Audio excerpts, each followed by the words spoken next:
북한이 한국의 대통령 탄핵 정국과 미국의 정권 교체가 겹친 연말 정세 속에도 도발적인 행동을 자제하는 양상입니다.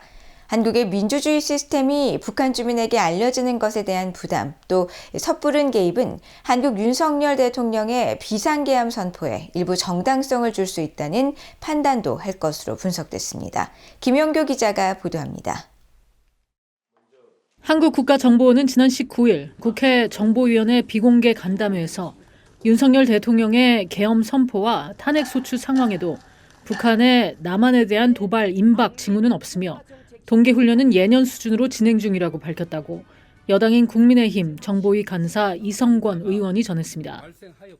이 의원에 따르면 국정원은 북한이 한국의 정세 급변에 대해 로우키, 즉 절제된 방식을 유지하고 있는 상황이며 지난 11일과 12일, 16일 3번 정도에 걸쳐 북한 관영 매체 노동신문과 조선중앙통신을 통해 한국 상황에 대한 사실관계만 보도하고 있다고 설명했습니다.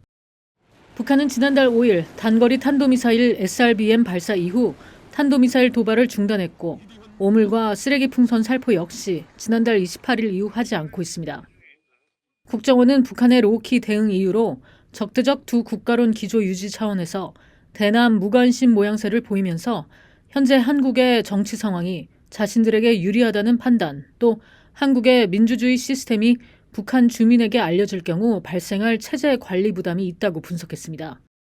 한국 정부 산하 국책연구기관인 통일연구원의 홍민 선임연구위원은 북한으로서는 비상계엄령을 내린 윤 대통령에 대한 수사가 한반도 위협 조장 세력을 밝혀가는 과정으로 여기면서 역풍을 부를 수도 있는 섣부른 개입보다는 사태 전개를 지켜보며 이를 자신들의 정당성을 주장하는 데 활용하려 할 것이라고 분석했습니다. 또 북한 당국은 자신들의 수령 독재 체제 성격상 한국의 정치 혼란상을 주민들에게 과도하게 노출하는 게 부담이 될 것이라는 분석도 나옵니다. 여기는 정권 교체가 가능하고 또 지도자가 마음에 들지 않으면 국민들이 몰아낼 수 있다는 걸 확인하잖아요. 그런 걸 통해서 민주주의를 그렇게 하는구나. 남쪽은 정권 교체가 계속 이루어지는 것을 뉴스를 통해서 확인할 수 있고 또 경우에 따라서는 국민이 정권을 탄핵할 수도 있다는 걸 알 수 있는 거죠. 러시아를 지원하며 우크라이나 전쟁에 참전한 북한이 대남 도발에 나서기엔 부담이 크고 중국이나 러시아도 한반도 긴장 고조를 상당히 경계할 것이라는 분석도 나옵니다.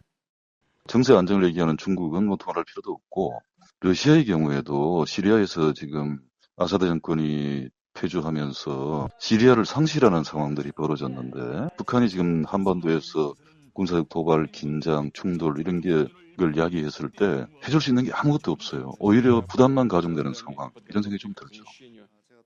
경남대 극동문제연구소 이물출 교수는 러시아 파병 북한 병사들 가운데 전투 중 사망자가 속출하는 상황에서 북한은 지금 러시아와의 군사협력 또 동맹 강화에 에너지를 집중하고 있을 것이라고 진단했습니다.